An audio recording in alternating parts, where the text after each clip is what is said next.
जो डरते हैं वो मरते हैं और जो लड़ते हैं वो जीतते हैं। हम करेंगे, लड़ेंगे, जीतेंगे। এবং এর বিচার যদি পেতে হয়, এর প্রতিবাদ যদি করতে হয়, তো একজনই একটাই ভাষা রয়েছে, মমতা বন্দ্যোপাধ্যায়। আমি অবাক হয়ে গেছি মার্গারেট হারবার কাছে যখন উনি গেলেন, মমতাকে দেখে বললেন here comes the Tigress of Bengal. তখন থেকে ওরা ঠিক এটা বুঝতে পেরেছিল।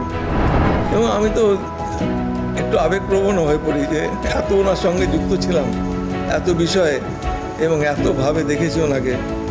এ অন্যরকম তো বটেই, একদম সম্পূর্ণ ভিন্ন সাধারণতা।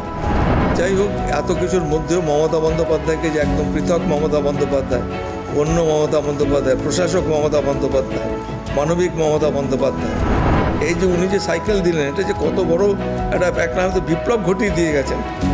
যে কত দূরে সব সাইকেল করে যাচ্ছে, তারা স্কুলে যাচ্ছে, পড়তে যাচ্ছে, স্কুল থেকে ফিরে এসছে, সময় লাগলো না এবং বাড়িতে এসে আর তারা ফ্রেশ হয়ে পড়াশোনা করতে পারে।